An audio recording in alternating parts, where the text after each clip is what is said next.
Hello everyone, welcome to our channel. दोस्तों आज हम लोग प्रतिशत का पार्ट 3 देख लेते हैं। पार्ट 1 पार्ट 2 का जो वीडियो का जो लिंक है वो आपको डिस्क्रिप्शन में मिल जाएगा। सवाल देख लेते हैं। ये 16वां सवाल है। किसी परीक्षा में उत्तीर्ण होने के लिए 40% अंक लाना अनिवार्य है। मतलब कितने? 40% अंक। किसी बच्चे के अगर 40% अंक आ गए तो वो पास हो जाएगा। यदि एक विद्यार्थी को 400 अंक मिले और 80 अंकों से फेल हो गया तो परीक्षा का पूर्णांक ज्ञात करो। मैं इस सवाल में बताना चाहता हूँ किसी भी तरीके का कंपैरिजन या फिर अंतर नहीं बताया गया, लेकिन अगले सवालों में कंपैरिजन अंतर बताया गया है, उसे बहुत अच्छे से देखना। ये बहुत सिंपल सा सवाल है। तो यहाँ पर क्या है, पास होने के लिए कितने चाहिए? पास होने के लिए चाहिए 40% अंक। जब अंक दे दिए गए हैं, ये प्रतिशत में है, ठीक है, अंक दे दिए गए हैं तो उस बच्चे को 400 अंक मिले, ठीक है, लेकिन 400 अंकों पे वो फेल हो रहा है, ठीक है। तो यहाँ पर पास करेंगे तो उस बच्चे को हम लोग क्या करेंगे, पास कर देंगे। 400 अंक तो मिले थे, ठीक है, और 80 अंकों से फेल हो गया तो इसको हम लोग जोड़ देते हैं तो कितना हो गया, 480 हो गया, ठीक है। तो पास पास हो गया। यहाँ पर एक एक नियम लगेगा। जैसे 5 टॉफ़ियाँ 10 रुपए की हैं तो एक टॉफ़ी कितने की होगी, तो 10/5, ठीक है। 5 दूनी 10, तो एक टॉफ़ी आपके पास आ गई 2 रुपए की। अब आप कितनी भी टॉफ़ियाँ निकाल सकते हो। 20 टॉफ़ियाँ कितने की होंगी, ठीक है, तो 2 गुणे 20 हो जाएगा, ठीक है। 49 टॉफ़ियाँ कितने की होंगी, 2 गुणे 49 हो जाएगा। तो इस तरीके से ये एक एक नियम इसमें लगेगा। तो यहाँ पर 40% बराबर है किसके, 480 के, क्योंकि ये भी पास है ये भी पास है। तो 1% किसके बराबर होगा, 480/40। यहाँ पर इसे काट लेते हैं। 4 एकम 4 और 4 दूनी 8, यहाँ पर आ गया 12, ठीक है। यहाँ पर पूछा गया है परीक्षा का पूर्णांक, यानी कि कुल पूछा गया है। मान लेते हैं यहाँ पर 100 टॉफ़ियाँ पूछी जाती तो कितने की होती, 2 गुणे 100, ठीक है। तो यहाँ पर 100 टॉफ़ियाँ होती 200 रुपये की। अब यहाँ पर हम लोग क्या करेंगे, 100% निकालेंगे, क्योंकि प्रतिशत में 100 पर ही बात होगी, ठीक है। प्रतिशत में हमेशा 100 पर ही बात होती है। 100% कितने का होगा, तो 100 गुणे 12, ठीक है। इसे हम लोग गुणा कर लेते हैं तो यहाँ पर आ गया 1200, ठीक है। तो ये जो 1200 आया ये क्या है, ये आपका पूर्णांक है, ठीक है। यहाँ पर अगर 1200 का 40% निकालेंगे तो 480 ही आएगा, ठीक है। दोस्तों इस सवाल को ध्यान से देखना। किसी परीक्षा में उत्तीर्ण होने के लिए 50% अंक लाना अनिवार्य है, ठीक है। जैसे उसमें क्या था, 40% अंक लाना अनिवार्य था। एक विद्यार्थी को 43% अंक मिले, ठीक है, तथा 42 अंकों से फेल हो गया तो परीक्षा का पूर्णांक और उत्तीर्णांक बताओ। यहाँ पर क्या सवाल कह रहा है, अंतर बता रहा है, ठीक है। तो यहाँ पर ध्यान देना, नोट कर लेना, पास, फेल, हार, जीत, कम, ज़्यादा, ठीक है, देरी, पहले, अगर आता है तो ये क्या बताता है, अंतर बताता है, ठीक है। यहाँ पर उत्तीर्ण होने के लिए 50% लाने हैं तो यहाँ पर क्या होगा, पास लिखेंगे। कितने प्रतिशत लाने हैं, 50% लाने हैं, लेकिन वह विद्यार्थी क्या है, 43% लाता है, ठीक है। यहाँ पर फेल हो गया, वो 43% लाया तो क्या हुआ, फेल हो गया, ठीक है। तो यहाँ पर इन दोनों का अंतर पता करना है, ठीक है। यहाँ पर इनका अंतर होगा 7, यानी कि 7%। ये जो 7% आया है वो 42 के बराबर है, ठीक है। 42 अंकों से फेल हो गया, ठीक है। यहाँ पर अंतर पता चल रहा है, फेल हो गया, पास हो गया, जीत हो गई, हार हो गई, कम, ज़्यादा, ये अगर आ रहा है तो समझ लेना क्या होगा, अंतर बता रहा है। तो इन दोनों संख्याओं को घटा देना है और ये जो संख्या है वो किसके बराबर होगी, 42 के बराबर होगी। अब हम लोगों का एक एक नियम लगेगा, ठीक है। यहाँ पे 7% किसके बराबर है, 42 के बराबर है, ठीक है। तो 1% किसके बराबर होगा, 42/7, 7 6 42, कितना हुआ 1%, 6 का हुआ, ठीक है। यहाँ पर अब हम लोगों को क्या पता करना था, पूर्णांक पता करना था। पूर्णांक पता करने के लिए 100% पता करेंगे, ठीक है। तो 6 गुणे 100, पूर्णांक कितने का है, 600 का है, ठीक है, ये आपका आंसर हो गया। अगर उत्तीर्णांक पता करना है तो क्या करना पड़ेगा, उत्तीर्णांक वाली संख्या देखनी पड़ेगी, यानी कि पास वाली देखनी पड़ेगी। तो 600 का हम लोग निकाल देंगे 50%, 600 का 50% निकालेंगे तो क्या हो जाएगा, 0 से 0 गया, 6 पंचे 30, 300 हो गया। ठीक है, सीधा सीधा 50% आधा हो जाता है, 600 का 50% कितना हो जाएगा, आधा हो जाएगा, यानी कि 300 पे वो पास होगा। ठीक है, अगर वो 300 अंक लाए उसने तो वो पास हो जाएगा। ठीक है दोस्तों, इसका मतलब ये भी है, यहाँ पे ये भी रिलेशन निकाल लिया करिए, क्योंकि आंसर से ही मतलब नहीं है। ये देखिए यहाँ पर देखिए 300 अंक लाया है, ठीक है, यानी कि पास होने के लिए 300 अंक हैं, लेकिन वो 42 अंकों से क्या हुआ, फेल हो गया, यानी कि 300 में से 42 जाएगा। ठीक है, तो उतने ही उसके नंबर आए थे, अगर वो भी पूछ लिया जाता तब भी आ जाता। ठीक है, यहाँ पर 43 के हिसाब से आता।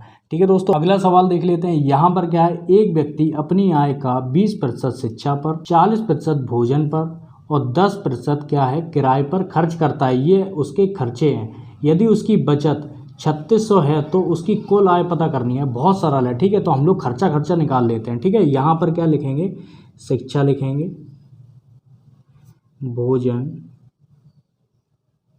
और किराया।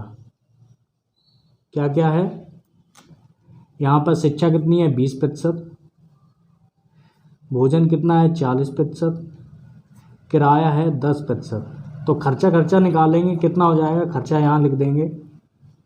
ठीक है, कितना खर्चा हुआ, 40 10 50 और 20 70, यानी कि 70% उसका खर्चा है। जितना वो कमाता है उसका 70% वो खर्चा कर देता है।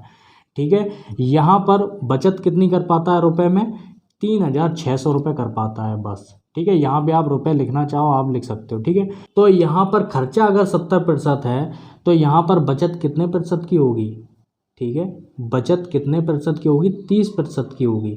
ठीक है, हम लोग 100 में ही लेते हैं हर चीज़, तो यहाँ पर अगर खर्चा 70% है तो बचत होगी 30% की। यहाँ पर भी बचत है, यहाँ पर भी बचत है, तो 30% किसके बराबर है, 3600 के बराबर है।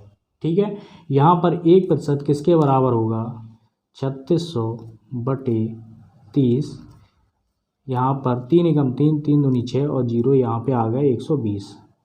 ठीक है, 1% किसके बराबर होगा, 120 के बराबर होगा। तो 100% किसके बराबर होगा, 100 गुणे 120 बराबर 120 और 2 जीरो ये वाले। उसकी जो कुल आय होगी वो 12,000 होगी।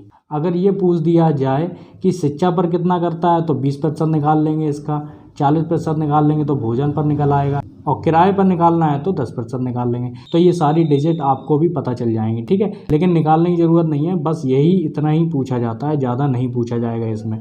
ठीक है दोस्तों, अगला सवाल देख लेते हैं। यहाँ पर भी अंतर बताया जा रहा है। ठीक है, किसी चुनाव में जीतने वाले उम्मीदवार को 60% वोट मिले, ये वोटों वाले सवाल है, 60% वोट मिले और वह 2400 वोटों से जीत गया, तो चुनाव में कुल कितने वोट पड़े। ठीक है, तो यहाँ पर 2400 वोटों से क्या हुआ, वह जीत गया, तो 2400 वोटों से जीत गया, 2400 वोटों से हार गया, 2400 वोट अधिक मिले, 2400 वोट कम मिले। तो इस तरीके के अगर ऐसा कोई सवाल आ जाए तो समझ लेना क्या बताता है, अंतर बताता है। ठीक है, तो यहाँ पर जीत कितने की हुई, जीता कितने से, 60% वोटों से जीत गया। ठीक है, यहाँ पर अगर जीत 60% वोटों की है तो हार कितने की होगी, 40% वोटों की होगी। अब इनका निकालेंगे क्या, अंतर निकालेंगे। ठीक है, तो यहाँ पर अंतर हुआ 20% का। ठीक है, ये जो 20% है वो किसके बराबर है, 2400 वोटों के बराबर है। जहाँ पर भी 2400 वोटों से जीत गया या 2400 वोटों से हार गया, वो जो अंतर है वो उसी के बराबर निकलेगा। ठीक है, तो यहाँ पर 20% किसके बराबर है, 2400 वोटों के बराबर है। तो 1% किसके बराबर होगा, 2400 बटे 20, 0 0 गया, 2 एकम 2, 2 दूनी 4, 120 आ गया। ठीक है, 1% किसके बराबर है, 120। कुल कितने वोट पड़े, यानी कि 100% निकालेंगे। ठीक है, तो क्या हो जाएगा, 100 गुणे 120 बराबर 1 2 1 2 3 12,000 वोट पड़े। ठीक है, कुल कितने वोट पड़े? 12,000 वोट पड़े। ठीक है दोस्तों, अगर हार भी अगर निकालनी है तो हार भी आप निकाल सकते हो। 12,000 का 40% निकाल लेंगे तो हम लोगों की हार पता चल जाएगी। ठीक है दोस्तों, अगला सवाल देख लेते हैं। जितना बड़ा सवाल दिख रहा है उतना ही बहुत ज़्यादा सरल भी है, बहुत ध्यान से देखना। ठीक है, किसी परीक्षा में एक विद्यार्थी को 40% अंक मिले, ठीक है, तथा 20 अंकों से फेल हो गया। ये अंक लिखे हुए हैं, ये प्रतिशत लिखे हुए हैं। ठीक है, तथा उसी परीक्षा में एक अन्य विद्यार्थी और है जिसे 48% अंक मिले और वह पास होने वाले न्यूनतम अंकों से 28 अंक अधिक लेकर आया, तो परीक्षा का पूर्णांक पता करना है। ठीक है, तो यहाँ पर देखिए कोई विद्यार्थी है जिसे कितने अंक मिले? 40% अंक मिले। ठीक है, यहाँ पर एक लाइन कर देते हैं। ठीक है, इस तरीके से बना देते हैं। और वह क्या हुआ? 20 अंकों से फेल हो गया। ठीक है, यहाँ पर एक लाइन कर देते हैं। तो यहाँ पर एक दूसरा विद्यार्थी है, तो यहाँ पर क्या एक अन्य विद्यार्थी है जिसे कितने मिले? 48 अंक मिल गए, यानी कि 48% अंक मिले, प्रतिशत में दिया गया है। लेकिन वह क्या न्यूनतम अंकों से 28 अंक अधिक लेकर आया, यानी कि वो पास हो गया और ज़्यादा लेकर आया। ठीक है, मिनिमम नहीं, ज़्यादा लेकर आया, जितने पास होने थे उससे ज़्यादा लेकर आया। इसलिए हम लोगों ने तीर ऊपर की तरफ बनाया और इसमें तीर नीचे की तरफ बनाया। ठीक है, तो यहाँ पर देखिए, ध्यान से देखना, यहाँ पर ये अंक हैं। ठीक है, ये प्रतिशत है, प्रतिशत एक तरफ लिखा जाएगा, अंक एक तरफ लिखे जाएंगे। यहाँ पर अंकों में जितना गैप है उसको क्या करेंगे? हम लोग जोड़ देंगे। ठीक है, और प्रतिशत को घटा देंगे। ठीक है, हम लोगों को अंतर पता करना है, तो कितने का गैप है ये भी पता चलना चाहिए। जैसे मान लेते हैं 100 मिनिमम अंक लाने थे। ठीक है, उसमें से क्या हुआ? 20 अंक कम ये लेकर आया और 28 अंक ये ज़्यादा लेकर आया। ठीक है, यहाँ पर क्या हुआ? टोटल करना है। ठीक है, जब टोटल होगा तभी आएगा। यहाँ पर 8%, यानी कि 48 में से 40 गया तो 8% आया। इन दोनों को जोड़ देंगे तो 48 आया। 8% किसके बराबर है? 48 के बराबर है। तो 1% किसके बराबर होगा? 48/8। ठीक है, 8 6 48, तो 1% हो गया 6 के बराबर। तो 100% निकालेंगे तो कितना हो जाएगा? 6 गुणे 100, यानी कि 600। ये आपके सामने आपका आंसर आ गया, पूर्णांक। अगर कोई पूछ ले कि 40% वाले लड़के का जो फेल हो गया 20 अंकों से, उसका उत्तीर्णांक बताना है, तो यहाँ पर उत्तीर्णांक लिखेंगे। ठीक है, तो क्या करेंगे? देखिए यहाँ पे 600 का 40% निकालेंगे, तो 600 का 40% कितना होगा? 600 चला गया, 6 चौके 24 और 0, 240 आया। ठीक है, अगर इसमें 20 जोड़ दिए जाएं, ठीक है, वो कितने अंकों से फेल हुआ था? 20 अंकों से फेल हुआ था। लेकिन अगर इसमें 20 जोड़ दिए जाएं तो कितना हो जाएगा? 260 हो जाएगा। तो यही वो संख्या है जिसे लाने पर वह पास हो जाता, यही वो अंक हैं जिसे लाने पर वह पास हो जाता। ठीक है, तो 600 का 40% कितना होगा? 260 होगा। ये भी आपका एक तरीके से आंसर ही है, अगर पूछ दिया जाए तो उस हिसाब से होगा। ठीक है, अगर इसका पूछ दिया जाता आंसर वही आएगा। यहाँ पर 600 का 48% करेंगे बटे 100, 6 का 48 में गुणा करेंगे तो कितना हो जाएगा? 288 हो जाएगा। वह क्या है कि 28 अंक ज़्यादा लेकर आया था, तो इसे हम लोग कम करेंगे, तो 28 को घटा देंगे। ठीक है, इसका जो उत्तीर्णांक है वही संख्या आएगी। ठीक है, तो 6 2 260। ठीक है, तो उत्तीर्णांक कितना होगा? 260 होगा। पूर्णांक कितना होगा? 600 होगा। ठीक है दोस्तों।